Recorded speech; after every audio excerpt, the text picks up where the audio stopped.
بسم اللہ الرحمن الرحیم۔ السلام علیکم دوستو، آپ کو نصیحت چینل پر خوش آمدید۔ دوستو، آج آپ کو ایک ایسے شخص کا واقعہ بیان کریں گے جو اپنے دور کا بہت بڑا عابد اور زاہد تھا، لیکن نبی علیہ السلام کی گستاخی کرنے کی وجہ سے راندہ درگاہ ہو گیا۔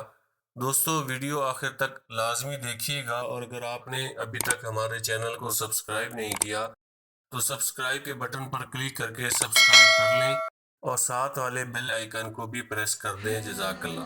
دوستو، جس شخص کے بارے میں آج آپ کو بتائیں گے اس کا نام بلم بن باورا ہے۔ یہ شخص اپنے دور کا بہت بڑا عالم اور عابد و زاہد تھا، اور اس کو اسم اعظم کا بھی علم تھا۔ یہ اپنی جگہ بیٹھا ہوا اپنی روحانیت سے عرش اعظم کو دیکھ لیا کرتا تھا، اور بہت ہی مستجاب دعوات تھا، یعنی اس کی دعائیں بہت زیادہ مقبول ہوا کرتی تھی۔ اس کے شاگردوں کی تعداد بھی بہت زیادہ تھی۔ مشہور یہ ہے کہ اس کی درسگاہ میں طالب علموں کی دعوتیں 12,000 تھیں۔ جب حضرت موسیٰ علیہ السلام قوم جبارین سے جہاد کرنے کے لیے بنی اسرائیل کے لشکروں کو لے کر روانہ ہوئے تو بلام بن باورا کی قوم اس کے پاس گھبرائی ہوئی آئی اور کہا کہ حضرت موسیٰ علیہ السلام بہت ہی بڑا اور نہایت ہی طاقتور لشکر لے کر حملہ آور ہونے والے ہیں، اور وہ یہ چاہتے ہیں کہ ہم لوگوں کو ہماری زمینوں سے نکال کر یہ زمین اپنی قوم بنی اسرائیل کو دے دیں۔ اس لیے آپ حضرت موسیٰ علیہ السلام کے لیے ایسی بد دعا کیجئے کہ وہ شکست کھا کر واپس چلے جائیں۔ آپ چونکہ مستجاب الدعوات ہیں، اس لیے آپ کی دعا ضرور مقبول ہو جائے گی۔ یہ سن کر بلام بن باورا کانپ اٹھا اور کہنے لگا کہ تمہارا برا ہو، خدا کی پناہ، حضرت موسیٰ علیہ السلام اللہ عز و جل کے رسول ہیں، اور ان کے لشکروں میں مومنوں اور فرشتوں کی جماعت ہے۔ ان پر بھلا میں کیسے اور کس طرح بد دعا کر سکتا ہوں؟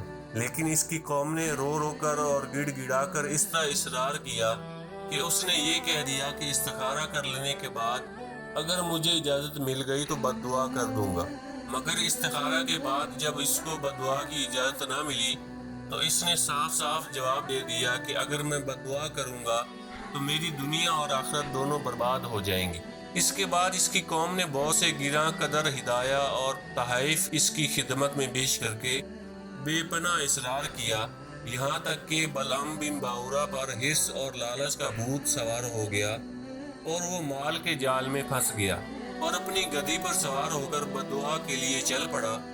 راستہ میں بار بار اس کی گدی ٹھہر جاتی اور منہ موڑ کر بھاگ جانا چاہتی، مگر یہ اس کو مار مار کر آگے بڑھاتا رہا، یہاں تک کہ گدی کو اللہ تعالیٰ نے گویائی کی طاقت عطا فرمائی، اور اس نے کہا کہ افسوس اے بلم باورا، تو کہاں اور کدھر جا رہا ہے؟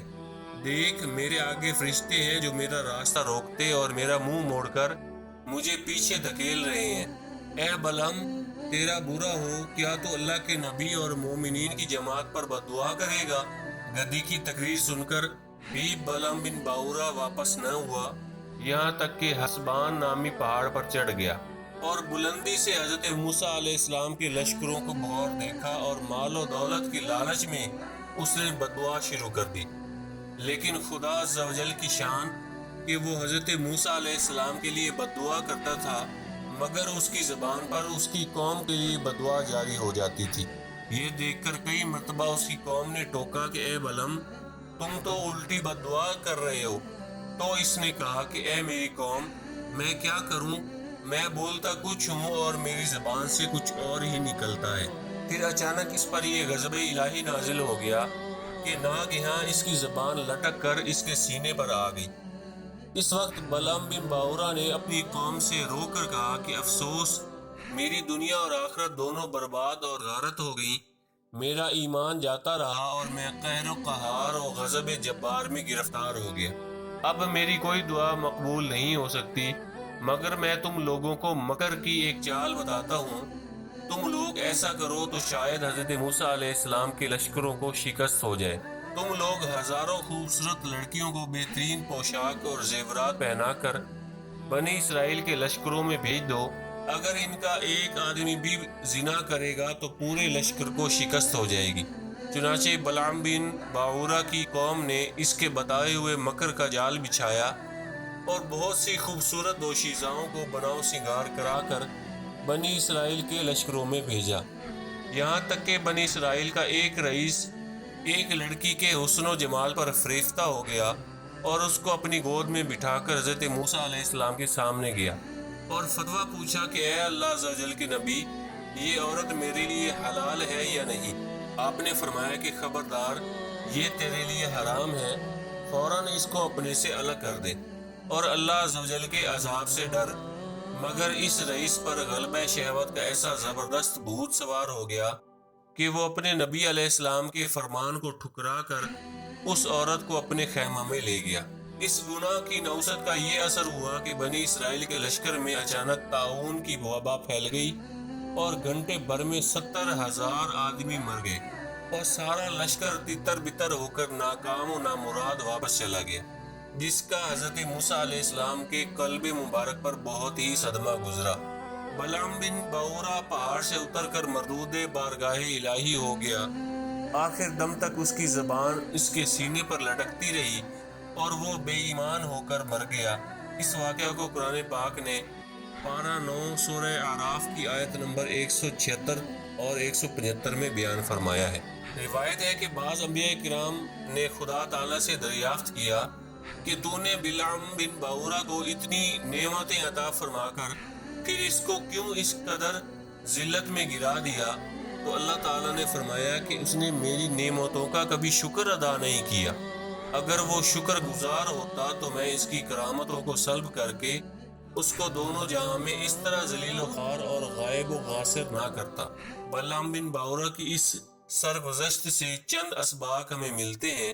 اس سے ان عالموں اور لیڈروں کو سبق حاصل کرنا چاہیے جو مالداروں یا حکومتوں سے رقمیں لے کر خلاف شریعت باتیں کرتے اور جان بوجھ کر اپنے دین اور ایمان کا سودا کرتے ہیں۔ دیکھ لو بلام بن باورا کیا تھا اور کیا ہو گیا۔